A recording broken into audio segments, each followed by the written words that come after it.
कंगना रनौत बहुत ही बुरी हार की तरफ अग्रसर होती हैं। जब मुंह खोलती हैं उनके मुझे लगता है 2-4 हज़ार वोट कम हो जाते हैं। देश में अगर सबसे बड़ा टुकड़े टुकड़े गैंग कोई है तो जिस पार्टी से कंगना रनौत चुनाव लड़ रही हैं वो पार्टी है, और उस पार्टी के सरगना नरेंद्र मोदी जी हैं, क्योंकि वो इस देश के लोगों को बांट कर ही राजनीति कर सकते हैं। मैं तो ये कहूँगी कि नहीं होगा 400 का दीदार, 150 पर होगा भारतीय जनता पार्टी का बंटाधार। नमस्कार, 4PM दिल्ली देख रहे हैं आप और मैं हूं आपके साथ शाहीन खान। एक बार फिर कंगना रनौत ने बड़ा बयान दिया है। कंगना रनौत अभी भी उस बयान पर अपने काबिज है कि 2014 में ही हमें पूरी तरीके से आज़ादी मिली। मैम, ज़्यादा बातचीत करने के लिए हमारे साथ रागिनी जी है। रागिनी जी, एक बार फिर बयान की, पहले अंग्रेज़ों की गुलामी की, मुगलों की गुलामी की, कांग्रेस का कुशासन देखा और सही मायने में 2014 में हमें आज़ादी मिली। कंगना रनौत ऐसा कह रहे हैं। देखिए, जिस महिला को देश की सियासत में तेजस्वी सूर्य और तेजस्वी यादव का फ़र्क ना पता हो, उनके राजनीतिक बयानबाजी को कौन गंभीरता से लेता है। कंगना रनौत बहुत ही बुरी हार की तरफ अग्रसर होती हैं। जब मुंह खोलती हैं उनके मुझे लगता है 2-4 हज़ार वोट कम हो जाते हैं। तो अब उन्होंने अंग्रेज़ों की बात कर ही दी तो ज़रा याद दिला दिया जाए कि अंग्रेज़ों के पैरों पर नाक रगड़कर माफ़ी मांगने वाले कौन थे। मैं तो वीर कहती नहीं, सावरकर ही थे। और सावरकर और संघ की विचारधारा वही विचारधारा है जो अंग्रेज़ों की विचारधारा थी। अंग्रेज़ कहते थे कि तोड़ो और राज करो, डिवाइड एंड रूल। और आज इस देश में उस तोड़ो और राज करो की विचारधारा को जो जीवंत बनाने का काम है वो भाजपा कर रही है। तोड़ो और राज करो। तो मोदी जी से कहते हैं महंगाई पे बोलो, वो कहते हैं मटन। मोदी जी से कहते हैं मणिपुर पे बोलो, वो कहते हैं मुसलमान। मोदी जी से कहते हैं बेरोजगारी पे बोलो, वो कहते हैं मंगलसूत्र। मोदी जी जब जाते हैं अमरोहा, मुसलमानों से बात करते हैं तो शामी भाई हो जाते हैं। और मोदी जी जब बनासकांठा जाते हैं तो वहाँ पर मुसलमान घुसपैठिए हो जाते हैं। तो देखिए, ये शब्दों के मायाजाल बुनते रहेंगे। देश में अगर सबसे बड़ा टुकड़े टुकड़े गैंग कोई है तो जिस पार्टी से कंगना रनौत चुनाव लड़ रही हैं वो पार्टी है, और उस पार्टी के सरगना नरेंद्र मोदी जी हैं, क्योंकि वो इस देश के लोगों को बांट कर ही राजनीति कर सकते हैं। तो मैं समझती हूँ कि कंगना रनौत मैं तो कंगना रनौत से कहना चाहती हूँ कि भगवान ने 2 कान और 1 जुबान इसलिए दी है कि पहले सुनो, समझो और फिर बोलो। लेकिन लगातार हमलावर है राहुल गांधी से लेकर के अब पूरी कांग्रेस को कुशासन कह रही हैं, और राहुल गांधी को लगातार कह रही है कि देश के अंदर 2 पप्पू हैं। आप इतना तूल उनकी बात पर क्यों दे रहे हैं? उनका क्या राजनीतिक अनुभव है, कहाँ उन्होंने जनसेवा की है जाके।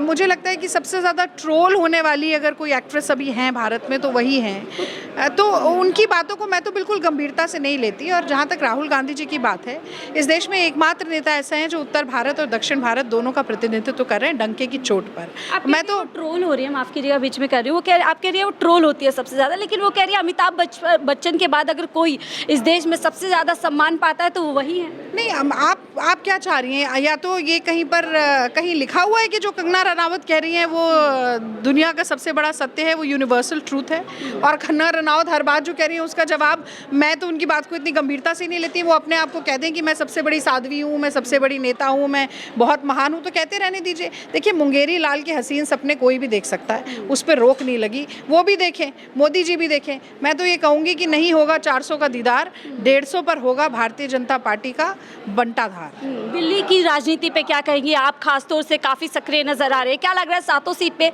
अरविंद केजरीवाल के जेल जाने के बाद और जेल से आने के बाद क्या माहौल लग रहा है? देखिए, मुझे लगता है कि जिस तरह से जांच एजेंसियों को हाथों की कठपुतली बनाकर अपनी प्रतिशोध की ज्वाला को मोदी जी ने शांत करने की कोशिश की, विपक्ष और विरोधी नेताओं के हलक में विरोध का स्वर ही घोटने की कोशिश की।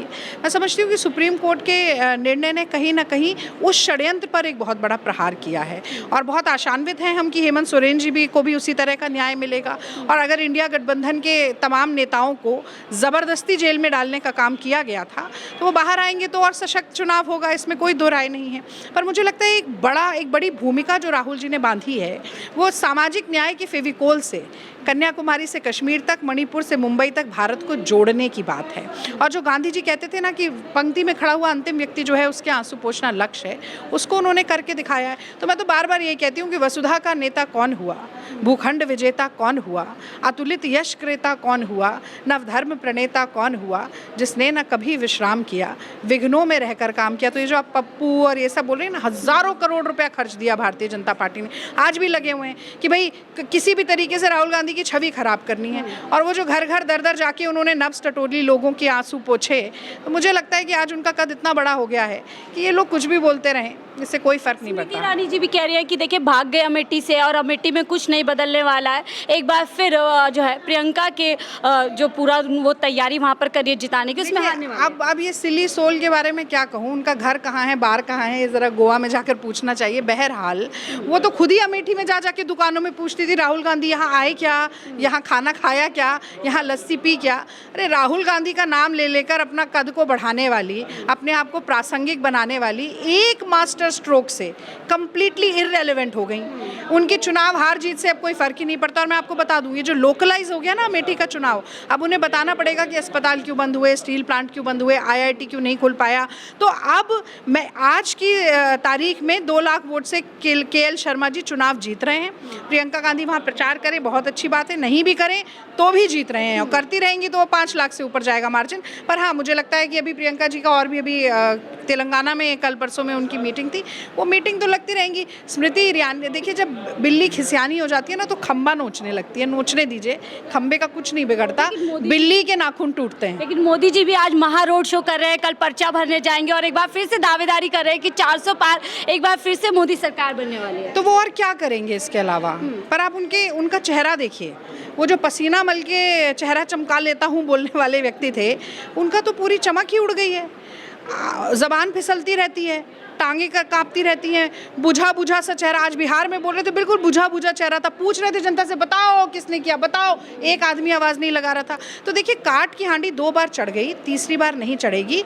और 400 पार कराएगा कौन? वो नौजवान जो बेरोजगार है, वो महिला जिसकी इज्जत तार तार है, वो किसान जो आत्महत्या करने को लाचार है, वो श्रमिक जिसके पेट पर पड़ रही लात बार बार है, कौन कराएगा 400 पार? हर वर्ग तो परेशान है। लोग कह रहे हैं कमल का फूल सबसे बड़ी भूल, तो मैं तो मोदी जी से कहूँगी कि मोदी जी, आपके पाँव के नीचे ज़मीन नहीं, कमाल है अभी भी आपको यकीन नहीं।